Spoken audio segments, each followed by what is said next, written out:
Fantastic. Okay, so welcome everybody. So if you want to just pop yourselves onto mute, let's get going with this grammar tuto. So we're going to talk about l'opposition. L'opposition, which is sort of like contrast, if you like. So it marks a contrast between two elements which are associated in some way. And this is a really good way of making a sound a little bit more fluent, and it helps people to connect ideas if we use these kind of connectors in sentences. So the most basic kind of l'opposition that you will use right from the beginning when you are right at the beginning of being a learner is mais.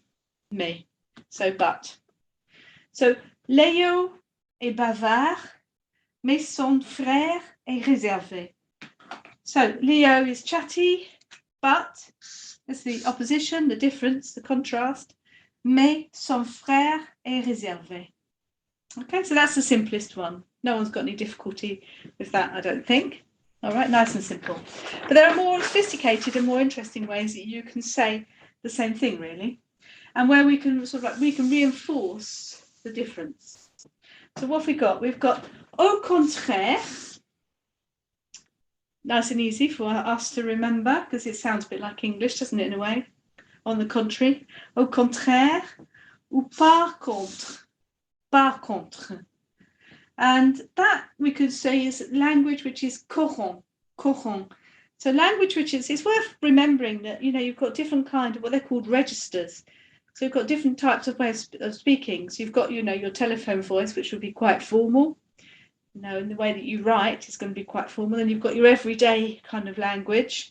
And then you've got your sort of like your slang. So there's lots of different registers of how we speak, depending on who we're speaking to. So it's worth actually noting when you're learning different ways of saying things, actually what kind of register it is. And this one is courant, so it's everyday language. So au contraire, ou par contre, everyday language for saying, you know, but in contrast. Another way you can say is en revanche.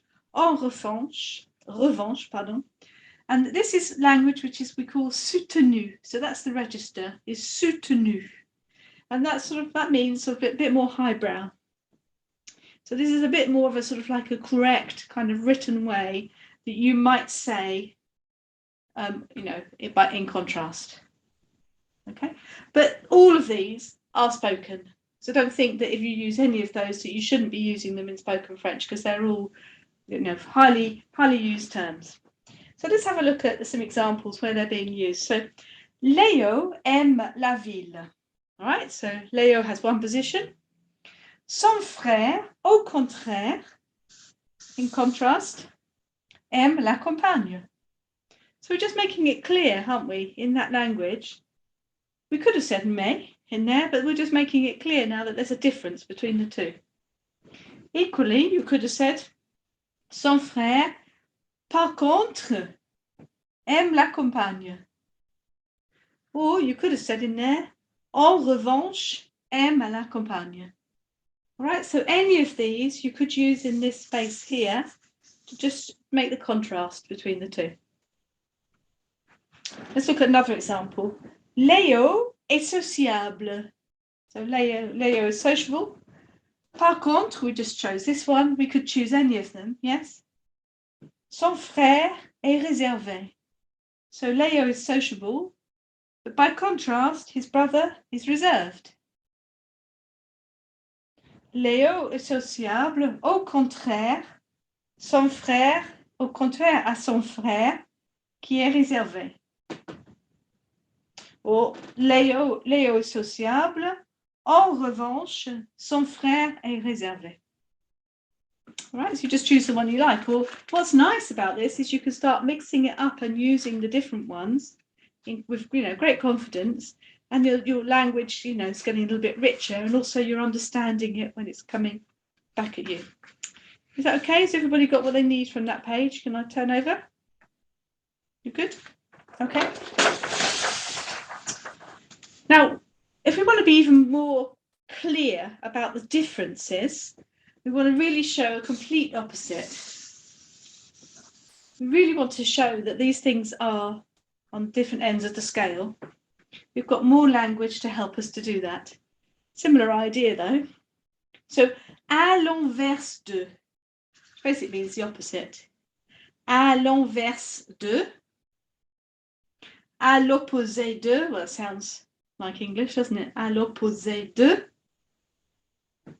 contrairement à, contrairement à. So these are giving us a sense of opposite. Say, Léo a beaucoup d'amis, contrairement à Paul. Léo a beaucoup d'amis, contrairement à Paul. So Leo's got lots of friends, which is very different from Paul, or unlike Paul, if you like, put unlike in there. So you're just making it a little bit clearer, the difference between the two. All right. Do you want to write down how you would express this? Leo likes the town, unlike his brother, who likes the countryside. Do you want to have a go at how you would express that?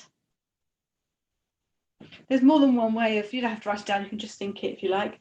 There's more than one way that you could do this, by the way.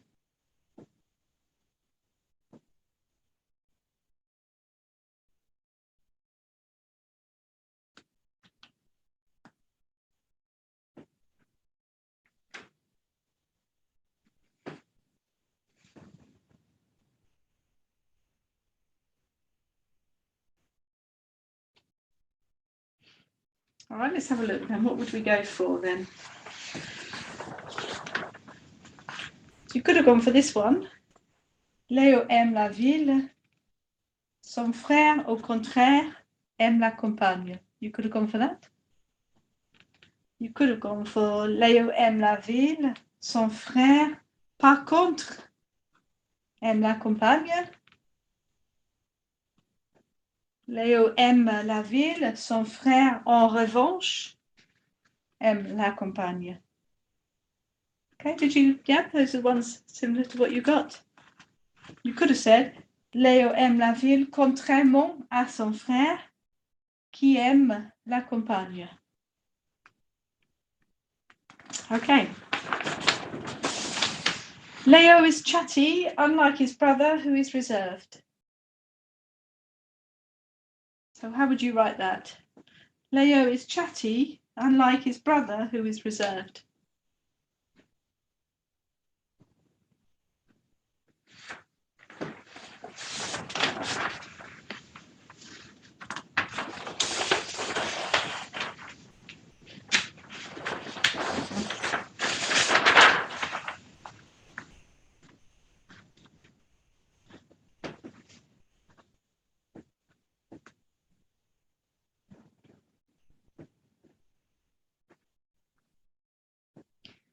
So again, there are lots of different ways you could put this. You could say Léo bavard, or Léo est bavard. Chatty is there. So Léo est bavard. Léo est bavard. Son frère, par contre, ou au contraire, en revanche, est très timide. Yeah, similar thing. Yes, so son frère, so Léo est bavard. Son frère, au contraire, par contre, same, you could put that in there, en revanche, est timide. All right, and the last one is going to make it a little bit clearer that there's a bit more of a difference between. So Leo has lots of friends, not like his brother, who is very shy. Leo has lots of friends, not like his brother, who is very shy.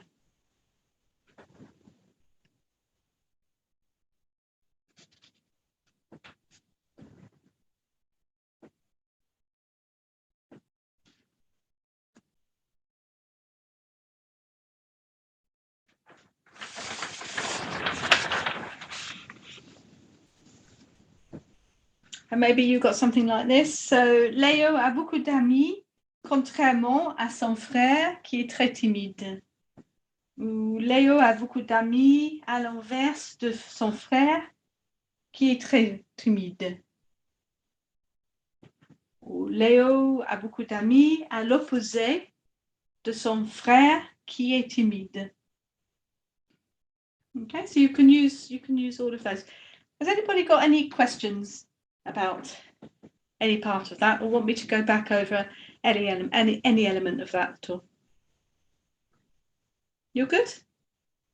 Fantastic. Thank you very much. Lovely to see you. See you again soon. Merci beaucoup. Au revoir.